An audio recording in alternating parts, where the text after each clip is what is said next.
కేంద్ర రాష్ట్ర సంబంధాలను పూర్తిగా బలోపేతం చేయడానికి కొన్ని కమిషన్ అపాయింట్ చేసారు. ప్రస్తుతం మనం దాన్ని డిస్కస్ చేసుకుంటాం.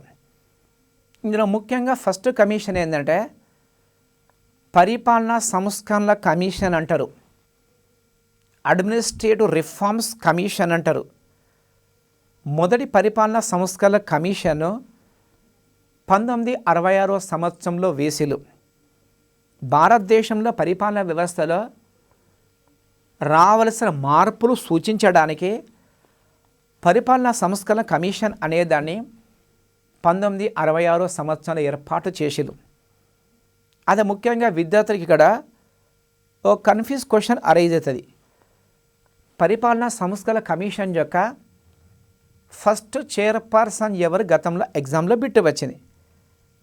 అదేవిధంగా కొన్ని బుక్లో మాత్రము మొరార్జీ దేశ చైర్పర్సన్ అని ఇచ్చాడు, కొన్ని బుక్కుల కె హనుమంతయ్య చైర్పర్సన్ అని ఇచ్చాడు, కొన్ని బుక్కులో మాత్రము ఎంసి సెతల్వాడ్ చైర్పర్సన్ అని ఇచ్చాడు. ఈ విధంగా చాలామంది పిల్లలు కన్ఫ్యూజ్ అవుతుంటారు. దీన్ని నేను క్లారిఫై చేస్తాను. 1966 సంవత్సరంలో మొదటి పరిపాలనా సంస్కరణ కమిషన్ వేసినప్పుడు దీని చైర్పర్సన్ మొరార్జీ దేశాయ్ ఉన్నాడు. మొరార్జీ దేశ చైర్పర్సన్గా ఉన్నాడు. అదేవిధంగా ఇందులో సభ్యులు కె హనుమంతయ్య, హెచ్వి కామత్, వి శంకర్, డి ముఖర్జీ, కేఎన్ సింగ్ అనే వ్యక్తులు సభ్యులుగా ఉన్నారు. ఈ విధంగా ఫస్ట్ ఏఆర్సి చైర్పర్సన్గా మొరార్జీ దేశ గతంలో బిట్టు వచ్చింది. ఇంపార్టెంట్ ఇది. అదేవిధంగా 1967 సంవత్సరంలో మొరార్జీ దేశ ఈ కమిటీకి రాజీనామా చేసిండు. 1967 సంవత్సరంలో కేంద్రంలో ఇందిరాగాంధీ ప్రధానమంత్రిగా ఉన్నప్పుడు మొరార్జీ దేశాయ్కి ఉప ప్రధానమంత్రి పదవి ఇచ్చారు. ఉప ప్రధానమంత్రిగా బాధ్యత చేపట్టిండు. తద్వారా మొరార్జీ బిజీగా ఉండడం వల్ల పరిపాలనా సంస్కరణ కమిషన్కు రాజీనామా చేసిండు. అప్పుడు 1967 సంవత్సరంలో కె హనుమంతయ్య దీని చైర్పర్సన్గా ఉన్నాడు. 1969 సంవత్సరంలో ఈ కమిషన్ నివేదిక సమర్పించిన తర్వాత 1970 సంవత్సరంలో ఈ కమిషన్ యొక్క నివేదికకు తుది రూపం ఇవ్వడానికి ఎంసి సెతల్వాడ్ నేతృత్వంలో మరో కమిటీ అపాయింట్ చేశారు. ఇక మన బిట్టి ఏంటంటే మొదటి పరిపాలనా సంస్కరణ కమిషన్ చైర్పర్సన్ మొరార్జీ దేశ అక్యురేట్ బిట్టు 1960లో రాజీనామా చేసిన తర్వాత కె హనుమంతయ్య చైర్పర్సన్గా వచ్చాడు. మొదటి పరిపాలనా సంస్కరణ కమిషన్ యొక్క తుది రూపం ఇచ్చింది మాత్రము ఎంసి సెతల్వాడ్. గుర్తుంచుకోండి, ఎంసి సెతల్వాడ్ 2 బిట్లు ఇంపార్టెంట్ మనకు. ఒకటి ఏంటంటే భారతదేశంలో మొట్టమొదటి అటార్నీ జనరల్ ఎంసి సెతల్వాడ్ 1950 సంవత్సరం నుండి 1963 సంవత్సరం మధ్య 13 సంవత్సరాల అటార్నీ జనరల్గా పనిచేసాడు. ఇది ఫస్ట్ అంశం. రెండవది భారతదేశంలో first law commission chairperson MC Setalvad. ఆ ఎంసి సెతల్వాడ్ అనే వ్యక్తి ఫస్ట్ ఏఆర్సి తుది రూపం ఇచ్చేసాడు. ఈ విధంగా పరిపాలనా సంస్కరణ కమిషన్ అనేది 1970 సంవత్సరంలో తుది నివేదిక సమర్పించింది. ఇందులో ముఖ్యంగా 20 నివేదికలు ఉన్నాయి, 581 సజెషన్స్ ఉన్నాయి. మొత్తం నివేదికల సంఖ్యను 20. అదేవిధంగా 581 సిఫారసులు చేసింది. ఇందులో కొన్ని ముఖ్యాంశాలు తీసుకుంటే గవర్నర్ విచక్షణ అధికారులకు మార్గదర్శక నిర్దేశించాలని చెప్పేసి పరిపాలనా సంస్కరణ కమిషన్ చెప్పింది. రాష్ట్ర క్యాబినెట్ సలహా ప్రకారము నిర్వహించే సాధారణ అధికారులు అంటారు. అదేవిధంగా కొన్నిసార్లు గవర్నరు ముఖ్యమంత్రి మంత్రిమండలి సలహా లేకుండా కొన్ని అధికార రాజ్యాంగం కల్పించింది. దీన్నే విచక్షణ అధికారంగా చెప్పుకోవచ్చు. ఈ విచక్షణ అధికారులు ముఖ్యంగా ప్రాపర్గా యూజ్ చేయడానికి, సక్రమంగా వినియోగించుకోవడానికి మార్గదర్శకాలను సూచించింది. ఇది ఫస్ట్ అంశం. రెండవది, ఒక రాష్ట్ర గవర్నర్గా రాష్ట్రపతి ఒక వ్యక్తి నియమించేటప్పుడు రాష్ట్ర ముఖ్యమంత్రికి తప్పకుండా సమాచారం ఇవ్వాలి. రాష్ట్ర ముఖ్యమంత్రి సమాచారంతో గవర్నర్ నియమించాలని చెప్పేసి ఫస్ట్ ఏఆర్సీ చెప్పింది. మూడవది, మంత్రిమండలి విశ్వాసం అనేది, రాష్ట్రంలో మంత్రిమండలి విశ్వాసం అనేది కేవలము అసెంబ్లీలో మాత్రమే నిరూపించబడాలి. ఒక రాష్ట్రంలో ముఖ్యమంత్రికి విశ్వాసం కోల్పోయిందని గవర్నర్ భావించినప్పుడు కేవలము అసెంబ్లీ సమావేశం పెట్టేసి అందులో మాత్రం నిర్ణయించబడాలి. ఇది ముఖ్యంగా మూడో అంశం. నాలుగోది, రాష్ట్రాలకు మరింత స్వయం ప్రతిపత్తి కల్పించాలి. భారత రాజ్యాంగం ప్రకారము రాష్ట్ర ప్రభుత్వాలకు సంక్షేమ విధుల సంఖ్య పెరిగిపోయింది. సంక్షేమ రాజ్యాన్ని అమలు చేసే బాధ్యత ఉంది. దీని కాస్త సక్రమంగా అమలు చేయడానికి రాష్ట్ర ప్రభుత్వాలకు మరింత స్వయం ప్రతిపత్తి కల్పించాలని చెప్పేసి పరిపాలనా సంస్థల కమిషన్ చెప్పింది. ఐదోది, భారతదేశంలో అవినీతిని నియంత్రించడానికి కేంద్ర స్థాయి లోక్పాల్ వ్యవస్థను, రాష్ట్ర స్థాయి లోకాయుక్త వ్యవస్థను ఏర్పాటు చేయాలని చెప్పేసి పరిపాలనా సంస్థల కమిషన్ చెప్పింది. ముఖ్యంగా పరిపాలనా సంస్థల కమిషన్ అనేది 1968వ సంవత్సరంలో మధ్యాంతర నివేదిక సమర్పించింది. ఆ నివేదికలో లోక్పాల్ లోకాయుక్త వ్యవస్థ ఏర్పాటు గురించి ఉంది.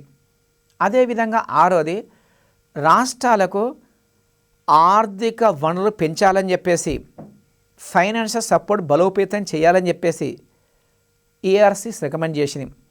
ఇవన్నీ పరిపాలనా సంస్థల కమిషన్ యొక్క ముఖ్యాంశంగా చెప్పుకోవచ్చు. వాస్తవానికి పరిపాలనా సంస్థల కమిషన్ అనేది కేవలము పరిపాలనా అంశాల మీద మాత్రం వేశారు. కానీ కేంద్ర రాష్ట్రాల మధ్య సంబంధాలు బలోపేతం కావడానికి కొన్ని సలహాలు ఇచ్చింది. ఇక్కడ విద్యార్థులు కొన్ని బిట్లు తీసుకుంటే, అంటే ఏఆర్సీ 1 ఉంటుంది, ఏఆర్సీ 2 ఉంటుంది, ఎస్ఆర్సీ ఉంటుంది, పిఆర్సీ ఉంటుంది, ప్లస్ సిఆర్సీ ఉంటుంది. ఇక్కడ మేబీ 1 ప్రశ్న ఎగ్జామ్లో వచ్చే అవకాశం. ఇక్కడ మనకి ఏంటంటే ఏఆర్సీ అంటే అడ్మినిస్ట్రేటివ్ రిఫార్మ్స్ కమిషన్, పరిపాలనా సంస్థల కమిషన్. భారతదేశంలో ఇప్పటికీ 2 పరిపాలనా సంస్థల కమిషన్ చేసారు. ఫస్ట్దో మనం చెప్పుకున్నట్టు మొరార్జీ దేశాయ్ నాయకత్వంలో 1966వ సంవత్సరంలో మొదటి ఏఆర్సీ చేసిరు, మొదటి పరిపాలనా సంస్థ కమిషన్. అదేవిధంగా రెండవది 2005వ సంవత్సరంలో వీరప్ప మొయిలీ నేతృత్వంలో 2వ ఏఆర్సీ చేసిరు, అంటే 2వ అడ్మినిస్ట్రేటివ్ రిఫార్మ్స్ కమిషన్ చేసిరు. ఈ విధంగా పరిపాలనా సంస్కరణ కమిషను మొత్తం 2 వేసిలు, వీటి ఏఆర్సీ అంటారు. తర్వాత మరోటి ఎస్ఆర్సీ అంటారు, అంటే స్టేట్ రీఆర్గనైజేషన్ కమిషన్. దీన్నే రాష్ట్రాల పునర్విభజన కమిషన్గా చెప్పుకోవచ్చు. ఈ విధంగా భారతదేశంలో ఇప్పటి కేవలము ఒకే ఎస్ఆర్సీఎస్లో దానికి ఫజల్ అలీ అనే వ్యక్తి దాని చైర్పర్సన్. ఇది 2వ అంశంగా చెప్పుకోవచ్చు. అంటే ఏఆర్సీ క్లియర్ అయిపోయింది, ఎస్ఆర్సీ క్లియర్ అయిపోయింది. మరోటి సిఆర్సీ అంటారు, దీన్నే కాన్స్టిట్యూషన్ రివ్యూ కమిషన్ అంటారు, అంటే రాజ్యాంగ సమీక్ష కమిషన్గా చెప్పుకోవచ్చు. ముఖ్యంగా 2000 సంవత్సరంలో భారత రాజ్యాంగానికి గోల్డెన్ జూబ్లీ సెలబ్రేషన్ జరుపుకుంది. అంటే 1950వ సంవత్సరంలో రాజ్యాంగం అమల్లోకి వచ్చిన తర్వాత 2000 సంవత్సరంలో స్వర్ణోత్సవ ఉత్సవాలు జరుపుకుంది. ఆ సందర్భంగా భారత రాజ్యాంగాన్ని ఇంకా బలోపేతం చేయడానికి, ఇంకా సక్సెస్గా పనిచేయడానికి వాజ్పేయి ప్రభుత్వము ఓ కమిషన్ అపాయింట్ చేశారు. దీన్నే కాన్స్టిట్యూషన్ రివ్యూ కమిషన్ అంటారు, దీన్నే రాజ్యాంగ సమీక్ష జాతీయ కమిషన్ అంటారు. దీనికి ఎంఎన్ వెంకటాచలయ్య అనే వ్యక్తి దీని చైర్పర్సన్గా చెప్పుకోవచ్చు. తర్వాత 4వ అంశం ముఖ్యంగా పిఆర్సీ. పిఆర్సీ మీకు అందరూ తెలుసు, దీన్నే పే రివిజన్ కమిషన్ అంటారు. అంటే రాష్ట్ర స్థాయిలో మాత్రము ప్రతి 5 సంవత్సరాలకు ఒకసారి పే రివిజన్ కమిషన్ వేస్తారు. మరియు జాతీయ స్థాయిలో ప్రతి 10 సంవత్సరాలకు ఒకసారి పే రివిజన్ కమిషన్ వేస్తారు. ఈ విధంగా కేంద్ర స్థాయిలో ఫస్ట్ పే రివిజన్ కమిషను స్వాతంత్రం తర్వాత ఫస్ట్ వేసారు. దానికి వరదాచారి అయ్యర్ అనే వ్యక్తి ఫస్ట్ పిఆర్సీ చైర్పర్సన్గా చెప్పుకోవచ్చు. ఇటీవల 7వ పిఆర్సీ చైర్పర్సన్గా మాథుర్ అనే వ్యక్తి నియమించారు. అంటే ఇక్కడ మనకి ఏంటంటే ఏఆర్సీ క్లియర్ అయిపోయింది, ఎస్ఆర్సీ క్లియర్ అయిపోయింది, సిఆర్సీ క్లియర్ అయిపోయింది, పిఆర్సీ క్లియర్ అయింది. అంటే కాంపిటేటివ్ ఎగ్జామ్ ప్రిపేర్ అయ్యేటప్పుడు ఈ విధంగా మీరు కంపేర్ చేసుకుంటూ చదివిల్లనుకోండి, మీరు కన్ఫ్యూజ్ అయ్యే అవకాశం ఉండదు. ఇది మొత్తం కేవలం మీరు బుల్లెట్ పాయింట్స్ లెక్క ఒక దిక్కు రాసుకొని ఎగ్జామ్ ముందు ప్రిపేర్ అయ్యారనుకోండి, మీకు మ్యాక్సిమం స్కోర్ చేసే అవకాశమే. ఈ విధంగా పరిపాలనా సంస్థల కమిషన్ అనేది ప్రత్యేకంగా నివేదిక సమర్పించింది. ఇది ఫస్ట్ అంశం. తర్వాత రెండో కమిటీ తీసుకుంటే దీన్నే పివి రాజమన్నర్ కమిటీ అంటారు. పివి రాజమన్నర్ కమిటీ ఇప్పుడు డిస్కస్ చేస్తాం. కేంద్ర రాష్ట్ర సంబంధాల్లో పివి రాజమన్నర్ కమిటీ మరో ముఖ్యమైన కమిటీగా చెప్పుకోవచ్చు. పివి రాజమన్నర్ కమిటీని తమిళనాడులో డిఎంకే పార్టీ వేసింది. తమిళనాడులో డిఎంకే పార్టీ అధికారంలో ఉన్నప్పుడు తమిళనాడు ముఖ్యమంత్రి కరుణానిధి వేశారు. ముఖ్యంగా 1969వ సంవత్సరంలో కేంద్రంలో ఇందిరాగాంధీ ప్రధానమంత్రిగా ఉన్నది. కేంద్రంలో కాంగ్రెస్ పార్టీ పవర్లో ఉన్నది. తమిళనాడులో డిఎంకే పార్టీ పవర్లో ఉన్నది. ఆ టైంలో కరుణానిధి, తమిళనాడు ముఖ్యమంత్రి కరుణానిధి పివి రాజమన్నర్ నేతృత్వంలో ఒక త్రిసభ్య కమిటీ వేసారు. పివి రాజమన్నర్ దీని చైర్పర్సన్గా ఉన్నాడు. అదేవిధంగా లక్ష్మణస్వామి ముదలయ్యర్ అనే వ్యక్తి, చంద్రారెడ్డి అనే వ్యక్తులు ఇతర సభ్యులుగా ఉన్నారు. పివి రాజమన్నర్ కమిటీ 1971వ సంవత్సరంలో తన నివేదిక సమర్పించింది. కమిటీ వేసిందో 1969వ సంవత్సరము, నివేదిక సమర్పించింది మాత్రము 1971 నివేదిక సమర్పించింది. ఇందులో ముఖ్యంగా కేంద్ర రాష్ట్ర సంబంధాలు బలోపేతం కావాలంటే కొన్ని అంశాలను సూచించింది. అందులో ఫస్ట్ ముఖ్యాంశము అఖిల భారత సర్వీసులు రద్దు చేయాలి. భారతదేశంలో ఆల్ ఇండియా సర్వీసెస్ అనేటివి కేంద్ర ప్రభుత్వం తొత్తుగా మారిన సందర్భాలు ఉన్నాయి.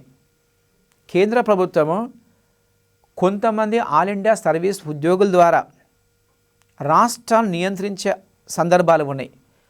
దీన్ని దృష్టిలో పెట్టుకొని ఆల్ ఇండియా సర్వీసెస్ రద్దు చేయాలని చెప్పేసి రాజమన్నర్ కమిటీ చెప్పింది. ఇది గతంలో కొన్నిసార్లు ఎగ్జామ్లో బిట్టు వచ్చింది. ఈ క్రింది కమిటీలో ఆల్ ఇండియా సర్వీస్ రద్దు చేయాలని చెప్పేసి సూచించిన కమిటీ ఏది గతంలో ఎగ్జామ్లో బిట్టు వచ్చింది? Answer PV Rajamannar committee. అదేవిధంగా రెండోది, కేంద్రంలో ఎగువ సభలో, పార్లమెంట్లో ఎగువ సభలో, రాజ్యసభలో అన్ని రాష్ట్రాలకు సమాన ప్రాతినిధ్యం కల్పించాలి. ప్రస్తుతం రాజ్యసభలో మొత్తము 245 మెంబర్స్ ఉన్నారు. రాజ్యసభ గరిష్ట సభ్యుల సంఖ్య 250 అయినప్పటికీ ప్రస్తుతం 245 మెంబర్స్ ఉన్నారు. 245 మంది సభ్యులు ఉన్నారు. అయితే రాజ్యసభలో స్థానాల కేటాయింపు గురించి రాజ్యాంగంలో 4వ షెడ్యూల్లో ప్రత్యేకంగా పొందుపరిచారు.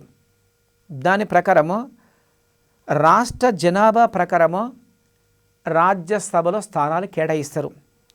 ఉత్తరప్రదేశ్ నుండి 31 మంది ఉంటే సిక్కిం నుండి ఒక సభ్యుడు మాత్రమే ఉంటాడు. రాజమన్నర్ కమిటీ చెప్పింది ఏంటంటే రాజ్యసభలో అన్ని రాష్ట్రాలకు సమాన ప్రాతినిధ్యం కల్పించాలని చెప్పింది.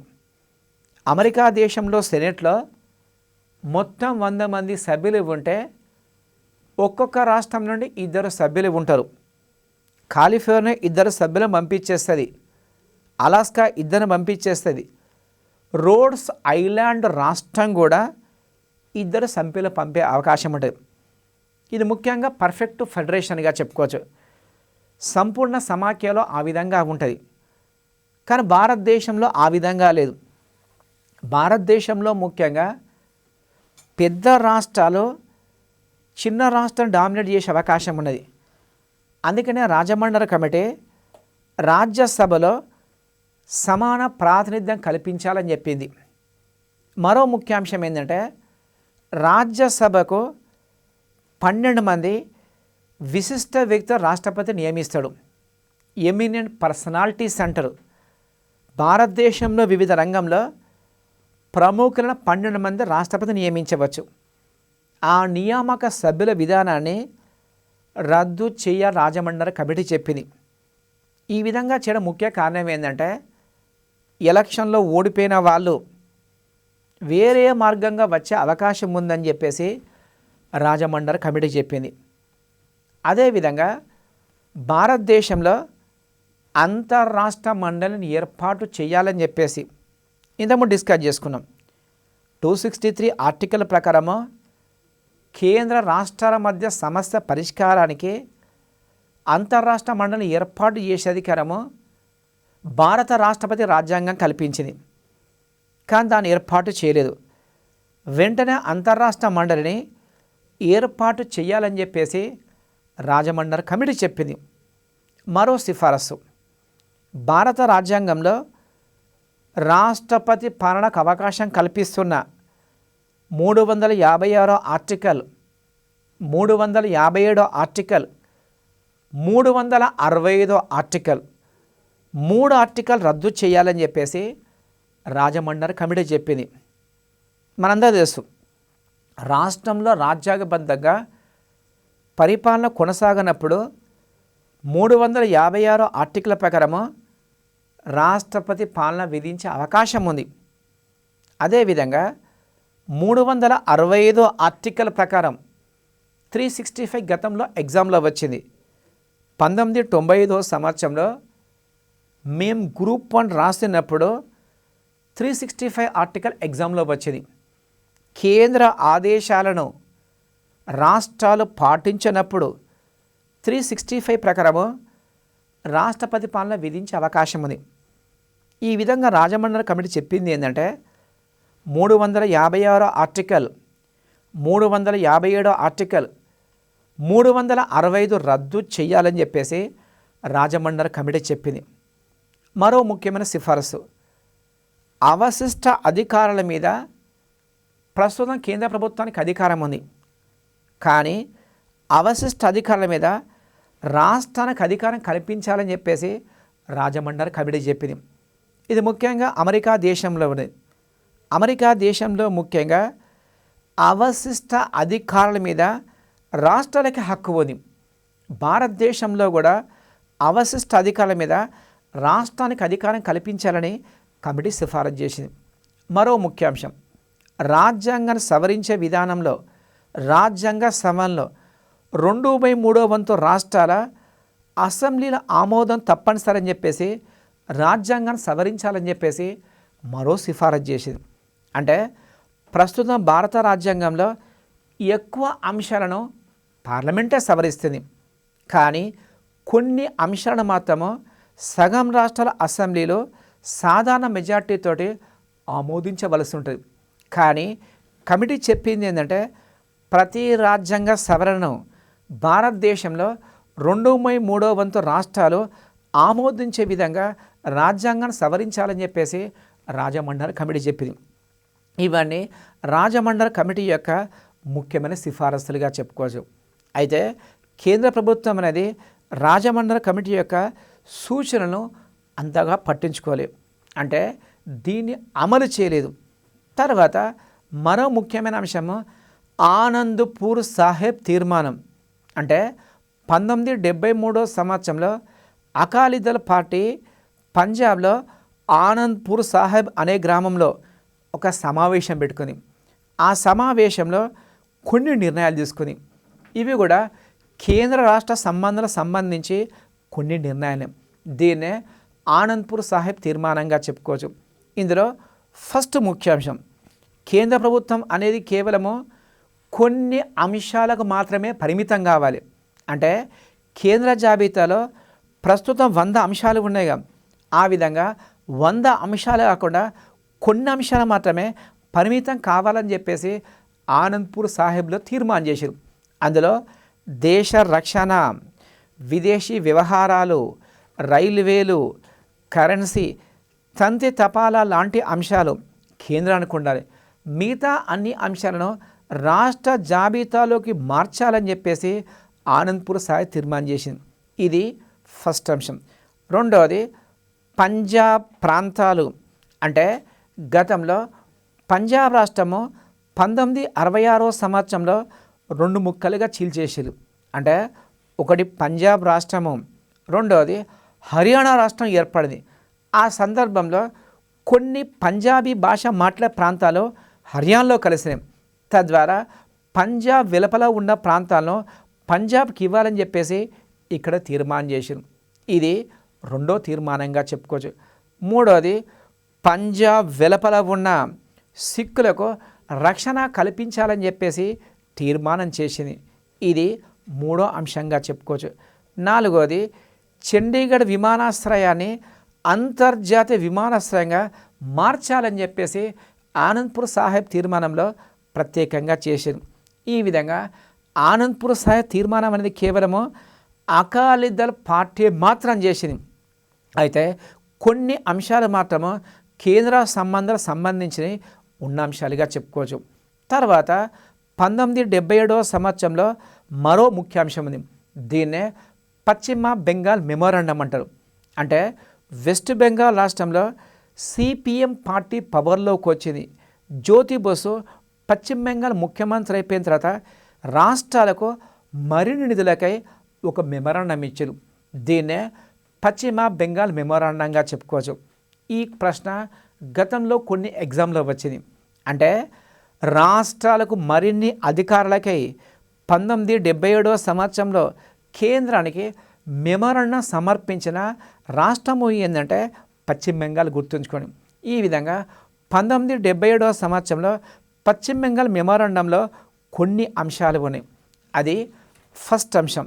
భారత రాజ్యాంగంలో ఫస్ట్ ఆర్టికల్లో రాష్ట్రాల ఐక్యత అనే పదం ఉంది. దీన్నే యూనియన్ ఆఫ్ స్టేట్స్ అనే పదం ఉంది. దీన్ని తొలగించేసి సమాఖ్య పదం చేర్చాలని చెప్పేసి పశ్చిమ బెంగాల్ మెమోరాండం చెప్పింది. అంటే రాజ్యాంగంలో యూనియన్ అనే పదం తొలగించేసి ఫెడరేషన్ పదం చేర్చాలని చెప్పేసి ఈ మెమోరాండం చెప్పింది. ఇది ఫస్ట్ అంశంగా చెప్పుకోవచ్చు. రెండవది అఖిల భారత సర్వీసులు అనేది రద్దు చేయాలని చెప్పేసి ఈ మెమోరాండం చెప్పింది. ఇది రెండో అంశంగా చెప్పుకోవచ్చు.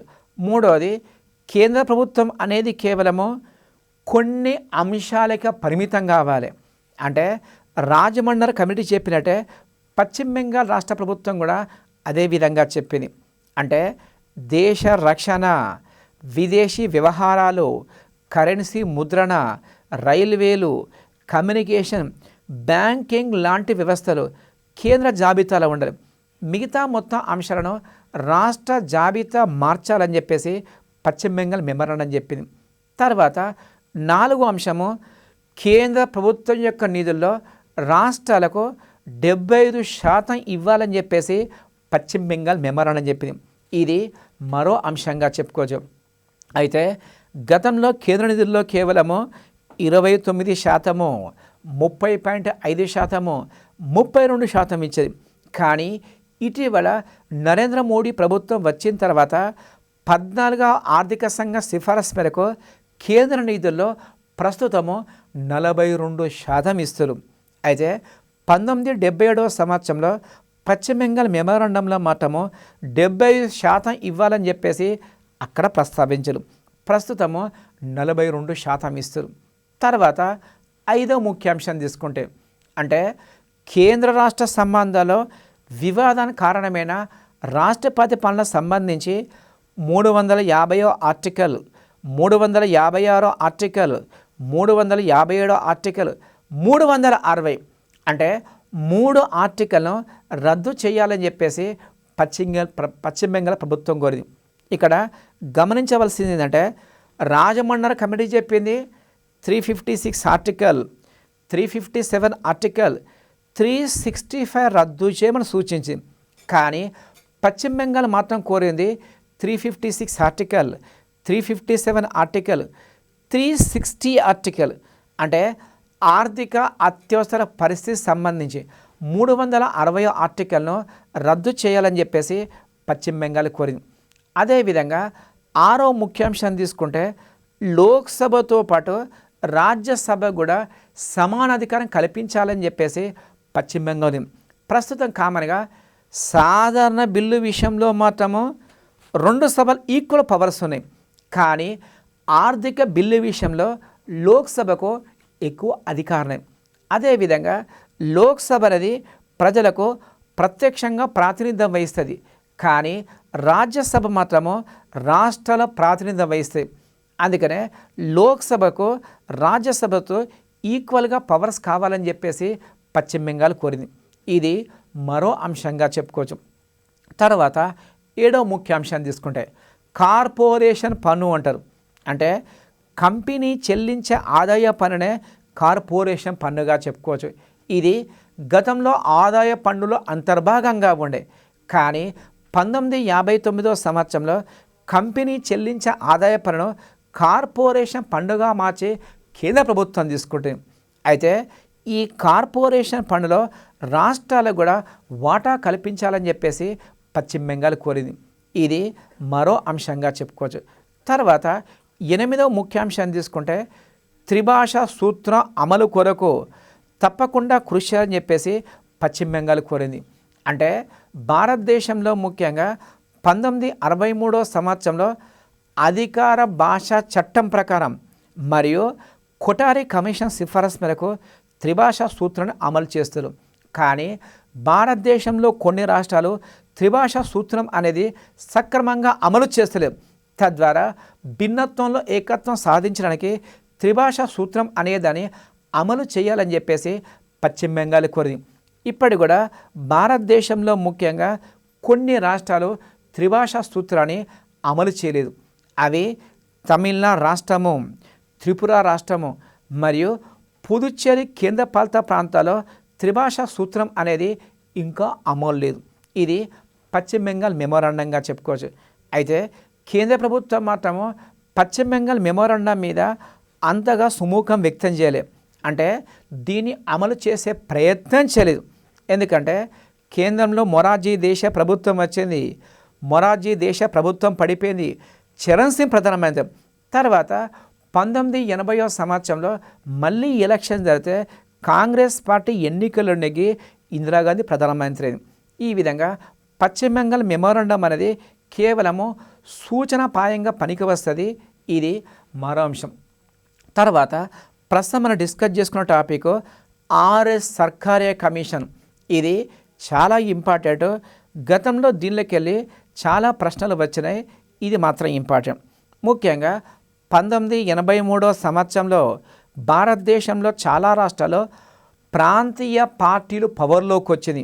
అంటే కేంద్రంలో కాంగ్రెస్ పార్టీ పవర్లో ఉంది, ఇందిరాగాంధీ ప్రధానమంత్రి కావాలి. అదేవిధంగా మెజార్టీ రాష్ట్రాల్లో మాత్రము కాంగ్రెసేతర ప్రభుత్వాలు వచ్చినాయి. అందులో ఉమ్మడి ఆంధ్రప్రదేశ్లో తెలుగుదేశం పార్టీ పవర్లో ఉన్నది మరియు తమిళనాడు రాష్ట్రంలో డిఎంకే పార్టీ పవర్లో ఉంది. పశ్చిమ బెంగాల్ రాష్ట్రంలో సిపిఎం పవర్లో ఉన్నది. జమ్మూ కాశ్మీర్ రాష్ట్రంలో నేషనల్ కాన్ఫరెన్స్ పవర్లో ఉంది. పంజాబ్ రాష్ట్రంలో అకాలీదళ్ పార్టీ పవర్లో ఉంది. అదేవిధంగా కొన్ని రాష్ట్రాల్లో మాత్రము జనతా పార్టీ అధికారం. ఆ టైంలో కేంద్ర రాష్ట్ర సంబంధాలను పూర్తిగా బలోపేతం చేయడానికి ఇందిరాగాంధీ ప్రభుత్వము ఓ కమిషన్ అపాయింట్ చేసింది. ఇది ఆర్ఎస్ సర్కారే కమిషన్ అంటారు. ఇందులో 1+2 మెంబర్స్ ఉన్నారు. అంటే రంజీత్ సింగ్ సర్కారియా అనే వ్యక్తి ఈ కమిషన్ చైర్పర్సన్. అదేవిధంగా ఎస్ఆర్ సేను, బి శివరామన్ అనే వ్యక్తులు ఇందులో సభ్యులుగా ఉన్నారు. ఈ విధంగా సర్కారే చైర్పర్సన్గా ఉన్నాడు. మిగతా ఇద్దరు సభ్యులు బి శివరామను, ఎస్ఆర్ సేన్ అనే వ్యక్తులు ఉన్నారు. ఇది త్రిసభ్య సంఘంగా చెప్పుకోవచ్చు. ముఖ్యంగా సర్కారే కమిషన్కు సుబ్రహ్మణ్యం అనే వ్యక్తి కార్యదర్శిగా వ్యవహరించడం. అదేవిధంగా ఎల్ఎన్ సిన్హా అనే వ్యక్తి సలహాదారుగా వ్యవహరించడం. ఇది కేంద్ర రాష్ట్ర సంబంధాలను బలోపేతం చేయడానికి కావలసిన సూచనలు ఇవ్వడానికి ఈ కమిషన్ అపాయింట్ చేశారు. ఈ కమిషను 1987వ సంవత్సరంలో 4 సంవత్సరాల తర్వాత నివేదిక సమర్పించింది. అప్పుడు భారతదేశంలో ప్రధానమంత్రిగా రాజీవ్ గాంధీ ఉన్నాడు. ఈ విధంగా సర్కార్ కమిషన్ అపాయింట్ చేసింది మాత్రము ఇందిరాగాంధీ ప్రభుత్వము 1983వ సంవత్సరము. మరియు సర్కార్ కమిషను నివేదిక సమర్పించినప్పుడు ప్రధానమంత్రిగా ఉన్నది రాజీవ్ గాంధీ 1987వ సంవత్సరం. ఈ విధంగా సర్కార్ కమిషను 247 సిఫారసులు చేసింది. అంటే కేంద్ర రాష్ట్ర సంబంధాలు పూర్తిగా బలోపేతం కావాలంటే మొత్తము 247 అంశాలను అమలు చేయాలని చెప్పేసి సర్కార్ కమిషన్ చెప్పింది. అందులో కొన్ని అంశాలు డిస్కస్ చేసుకున్నాం. ఒకటోది గవర్నర్ సంబంధించి, అంటే గవర్నర్ నియామకం సంబంధించి సర్కార్ కమిషను విలువైన సూచనలు చేసింది. అంటే గవర్నర్గా నియమించబడే వ్యక్తికి కొన్ని క్వాలిఫికేషన్స్ అనేదాన్ని, కొన్ని కండిషన్స్ అనేదాన్ని సర్కార్ కమిషన్ సూచింది. అది గవర్నర్గా నియమించబడే వ్యక్తి రాజకీయేతర వ్యక్తి అయి ఉండాలి. అంటే రాజకీయాలతో సంబంధం లేని వ్యక్తి గవర్నర్గా నియమించాలని చెప్పేసి సర్కార్ కమిషన్ చెప్పింది. రెండోది గవర్నర్గా నియమించేటప్పుడు ఆ రాష్ట్ర ముఖ్యమంత్రికి సమాచారం అందించాలి. దీనివల్ల గవర్నర్ ముఖ్యమంత్రి మధ్య సఖ్యత ఏర్పడే అవకాశం ఉంది. ఇది రెండో అంశం. మూడోది గవర్నర్గా నియమించబడే వ్యక్తి ఏదో ఒక రంగంలో ప్రముఖుడై ఉండాలి. అంటే ఎక్సెప్ట్ పాలిటీషియన్, రాజకీయాలతో సంబంధం లేకుండా వేరే రంగంలో విశిష్ట వ్యక్తి అయి ఉండాలి. అదేవిధంగా గవర్నర్గా నియమించబడే వ్యక్తి సాధ్యమైనంత వరకు మైనార్టీ వర్గానికి చెందినవాడే ఉండాలని చెప్పేసి సర్కార్ కమిషన్ చెప్పింది. అంటే సర్కార్ కమిషన్ ముఖ్యంగా కేంద్ర రాష్ట్ర సంబంధాలు బలోపేతం కావాలంటే గవర్నర్ వ్యవస్థ అనేది అత్యంత కీలకంగా భావించి ఈ విధంగా సిఫారసు చేసింది. రెండు, 356 ఆర్టికల్ గురించి, అంటే రాష్ట్రపతి పాలన గురించి ఒక విలువైన సిఫారసు చేసింది. అంటే గతంలో మాత్రము రాజమండ్రి కమిటీ మాత్రము 356 రద్దు అని చెప్పింది. మరియు పశ్చిమ బెంగాల్ మెమరాండం కూడా 356 రద్దు అని చెప్పింది. కానీ సర్కార్ కమిషన్ మాత్రము 356ను రద్దు చెయ్యమని చెప్పలేదు. కానీ ఒక రాష్ట్రంలో రాజ్యాంగబద్ధంగా పరిపాలన కొనసాగుతలేనుకోండి, అప్పుడు రాజ్యాంగబద్ధంగా కొనసాగడానికి కేంద్రం మ్యాక్సిమం ప్రయత్నించాలి. ఒకవేళ అప్పటికి సాధ్యం కాకుంటే చిట్ట చివరి అంశంగా మాత్రమే రాష్ట్రపతి పాలన విధించాలని చెప్పేసి సర్కార్ కమిషన్ చెప్పింది.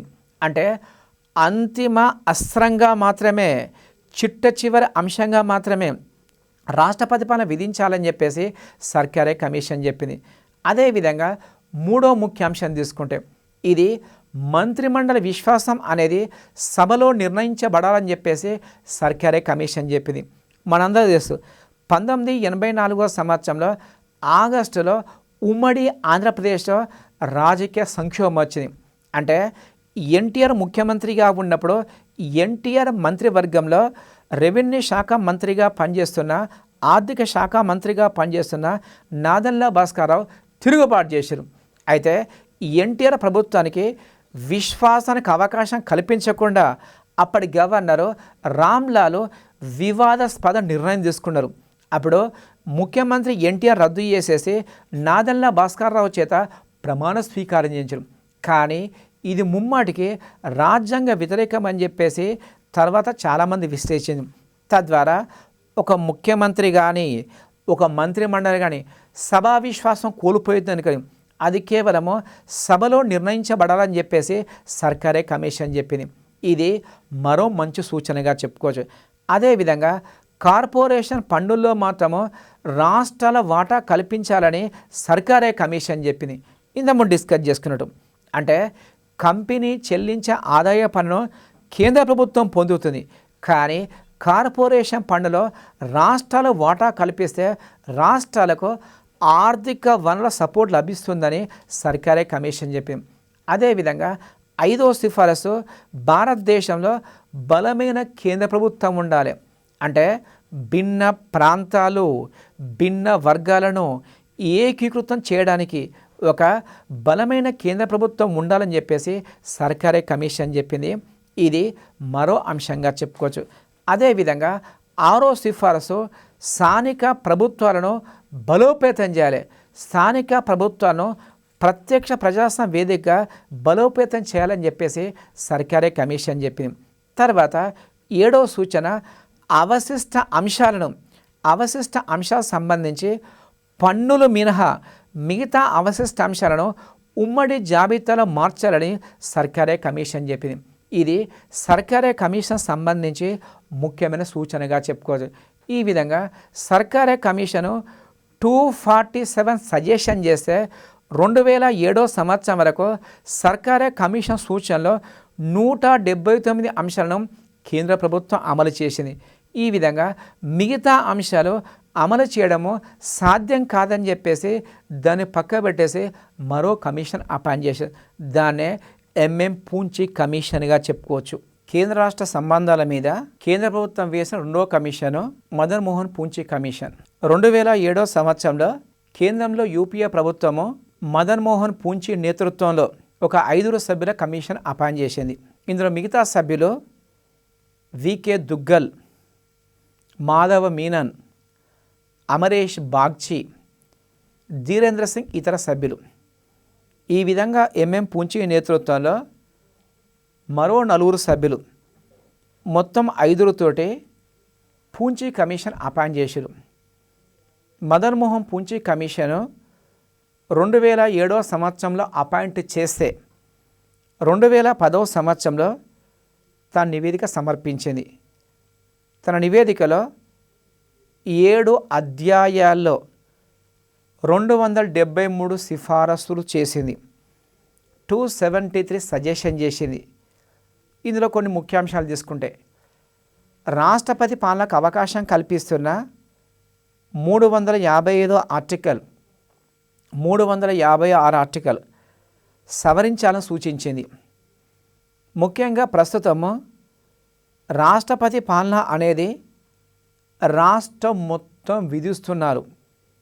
ఒక రాష్ట్రంలో ఏదైనా ప్రాంతంలో లేదా మొత్తం రాష్ట్రంలో శాంతి భద్ర విఘాతం కలిగినప్పుడు రాష్ట్రపతి పాలన విధిస్తున్నారు. ఆ విధంగా కాకుండా రాష్ట్రపతి పాలన అనేది ప్రాంతీయ స్థాయిలో విధించాలని చెప్పేసి ఒక రాష్ట్రంలో ఒక ప్రాంతంలో కానీ ఒక రాష్ట్రంలో ఒక జిల్లాలో కానీ విధించాలని చెప్పేసి మదన్ మోహన్ పూంచి కమిషన్ చెప్పింది. రెండవది రాష్ట్రపతి పాలన కాలపరిమితి అనేది కేవలం 3 నెలలు ఉండాలి. ప్రస్తుతం 6 నెలలు ఉంది.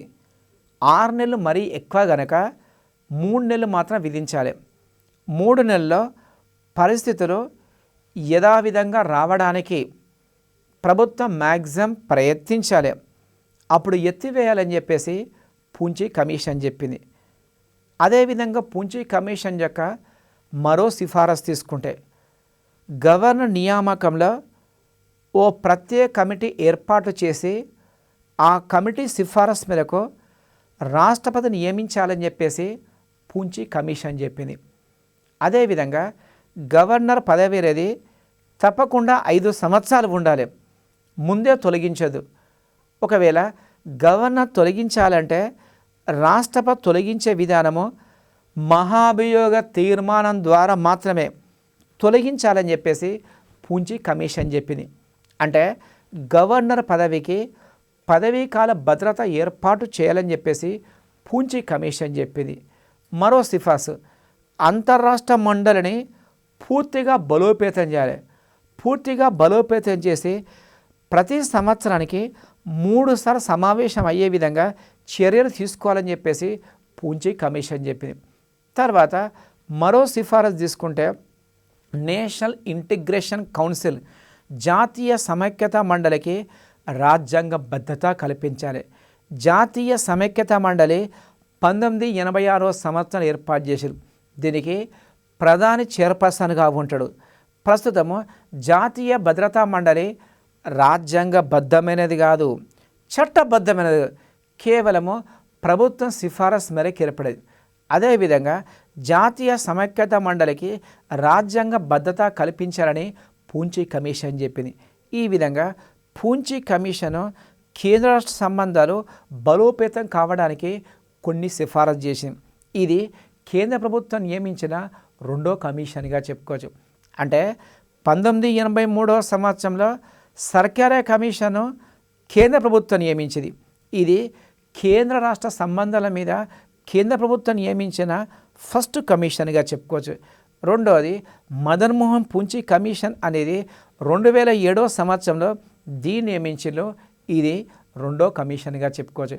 ఈ విధంగా భారతదేశంలో ప్రభుత్వము పూంచి కమిషన్ సిఫారసులను గ్రాడ్యువల్గా అమలు చేసే ప్రయత్నం చేస్తుంది.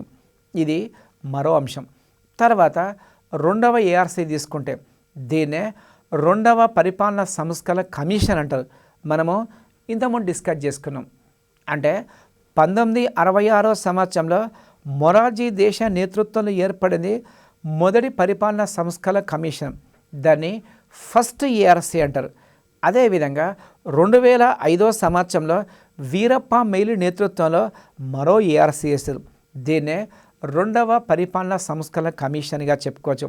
అంటే భారతదేశంలో పరిపాలనా వ్యవస్థలో సమూల మార్పులు చేయడానికి సెకండ్ ఏఆర్సీ ఏసీలు.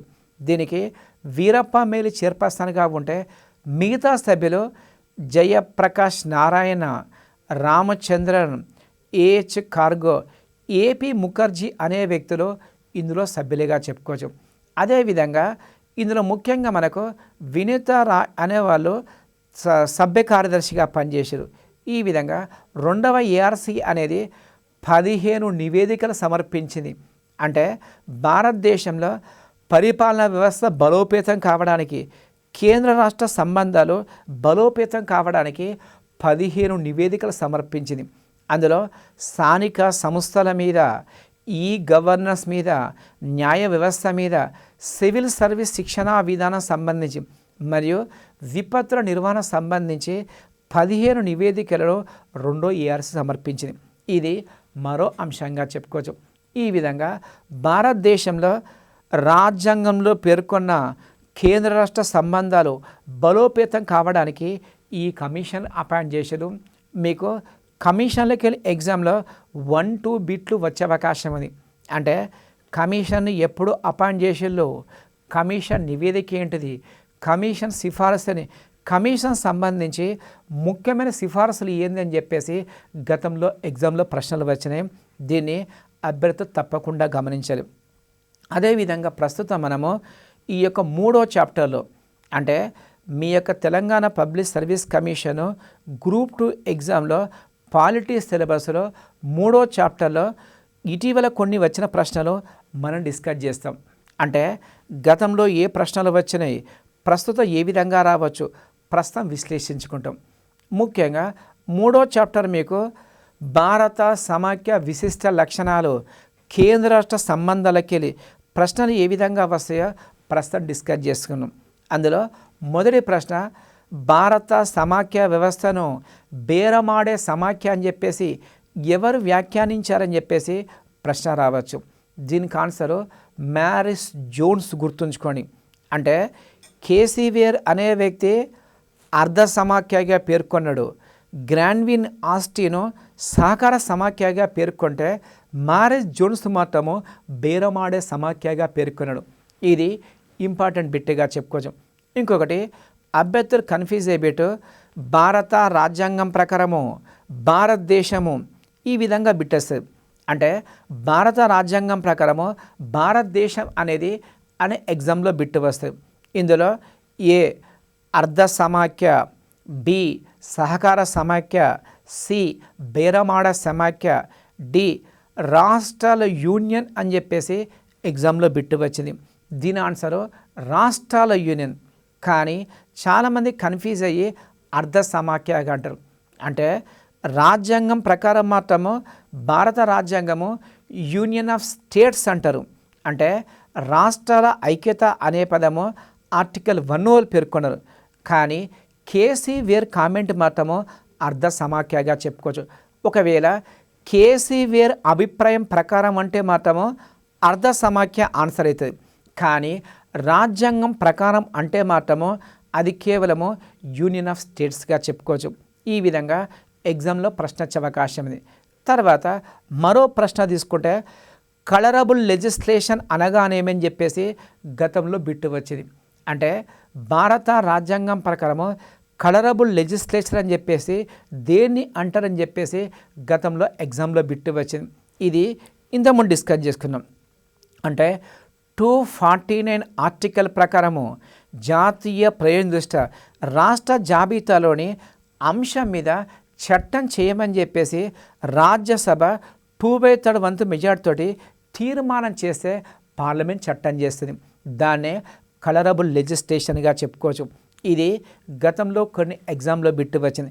అదేవిధంగా జాబితాల సంబంధించి మాత్రము విద్య ఏ జాబితాలోని అంశము, అడవులు ఏ జాబితాల అంశము గతంలో ప్రశ్న వచ్చింది.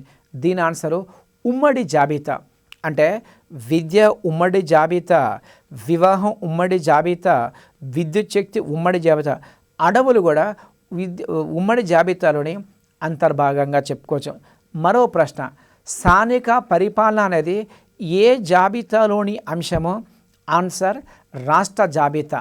అంటే స్థానిక పరిపాలన కానీ, శాంతి భద్రతలు కానీ, సాగునీటి పారుదల కానీ, జైళ్ళ నిర్వహణ కానీ, ప్రజారోగ్యం లాంటి ఇవన్నీ రాష్ట్ర జాబితా అంశంగా చెప్పుకోవచ్చు. తర్వాత కొన్ని ఎగ్జామ్లో వచ్చిన ప్రశ్న, సాంఘిక ఆర్థిక ప్రణాళిక సోషల్ ఎకనామిక్ ప్లాన్ అనేది ఏ జాబితాలో అంశం అని చెప్పేసి గతంలో ఎగ్జామ్లో బిట్టు వచ్చింది. దీని ఆన్సరు ఉమ్మడి జాబితా. అనగా సాంఘిక ఆర్థిక ప్రణాళిక అనేది ఉమ్మడి జాబితాలోని అంశంగా చెప్పుకోవచ్చు. తర్వాత మరో క్వశ్చను, జాతీయ ప్రయోజన దృష్ట్యా రాష్ట్ర జాబితాలోని అంశం మీద చట్టం చేసే అధికారము ఎవరికి ఉంటుందని చెప్పేసి ఎగ్జామ్లో ప్రశ్న రావచ్చు. దీని ఆన్సరు పార్లమెంట్. గుర్తుంచుకోండి. అంటే ఇక్కడ కన్ఫ్యూజ్ కాకండి. జాతీయ ప్రయోజన దృష్ట్యా రాష్ట్ర జాబితాలోని అంశం మీద చట్టం చేయమని తీర్మానం చేసేది మాత్రము రాజ్యసభ, చట్టం చేసే అధికారం మాత్రము భారత పార్లమెంట్కి ఉంటుంది. ఈ విధంగా మరో కన్ఫ్యూజ్ బిట్టు. తర్వాత కృష్ణా జలాల ట్రిబ్యునల్ మీద, కృష్ణా జలాల వివిధాల మీద రెండో ట్రిబ్యునల్ చైర్పర్సన్ ఎవరంటే దీని ఆన్సరు బ్రిజేష్ కుమార్. అంటే 1969వ సంవత్సరంలో ఫస్ట్ కృష్ణా జలాల మీద బచావత్ నేతృత్వం ట్రిబ్యునల్ అపాయింట్ చేశాం. తర్వాత 2004వ సంవత్సరంలో బ్రిజేష్ కుమార్ నేతృత్వంలో రెండో ట్రిబ్యునల్ ఏర్పాటు చేశారు. ఇది మరో అంశం. తర్వాత అంతర్రాష్ట్ర మండలి అనేది ఎప్పుడు ఏర్పాటు చేయబడ్డదని చెప్పేసి గతంలో ఎగ్జామ్లో ప్రశ్న వచ్చింది. దీని ఆన్సరు 1990వ సంవత్సరంలో విపి సింగ్ ప్రధానమంత్రిగా ఉన్నప్పుడు, ఆర్ వెంకటరమణ రాష్ట్రపతిగా ఉన్నప్పుడు అంతర్రాష్ట్ర మండలి ఏర్పాటు చేశారు. తర్వాత అవశిష్ట అధికారాలు అనేది ఏ దేశ రాజ్యాంగం నుండి మనం స్వీకరించామని చెప్పేసి గతంలో క్వశ్చన్ వచ్చింది. దీని సమాధానము కెనడా దేశం.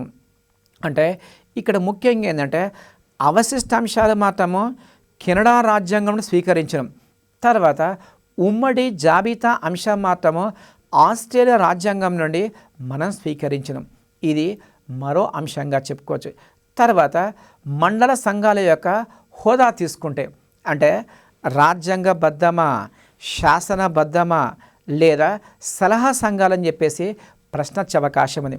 ఇక్కడ మండల సంఘాలు అనేటివి రాజ్యాంగేతర సంస్థలు, కేవలము పార్లమెంట్ చట్టం ప్రకారము 1956వ సంవత్సరంలో ఏర్పాటు చేశారు.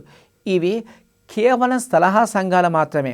అంటే ఆయా రాష్ట్ర ప్రభుత్వాలకు అడ్వైజ్ చేసే అధికారము మండల సంఘాలకు ఉంటుంది. మరో బిట్టు, 1977వ సంవత్సరంలో రాష్ట్రాలకు మరిన్ని అధికారులకే కేంద్రానికి మెమోరాండం సమర్పించింది ఏ రాష్ట్రం అంటే పశ్చిమ బెంగాల్ రాష్ట్రం. గుర్తుంచుకోండి. అంటే పశ్చిమ బెంగాల్ రాష్ట్రంలో సిపిఎం పార్టీ పవర్లోకి వచ్చిన తర్వాత జ్యోతి బసు ముఖ్యమంత్రిగా ఉన్నప్పుడు కేంద్ర ప్రభుత్వానికి ఒక మెమోరాండం సమర్పించింది. దీన్నే పశ్చిమ బెంగాల్ మెమోరాండంగా చెప్పుకోవచ్చు. మరోటి కరెంట్ అఫైర్స్ అంశాలు తీసుకుంటే, అంటే ఇటీవల 2016వ సంవత్సరము జూలై 16వ తేదీ నాడు న్యూఢిల్లీలో జరిగిన అంతర్రాష్ట్ర మండలి సమావేశము ఎన్నవ సమావేశం అని చెప్పేసి ఎగ్జామ్లో ప్రశ్న రావచ్చు. దీని ఆన్సరు 11వ సమావేశం.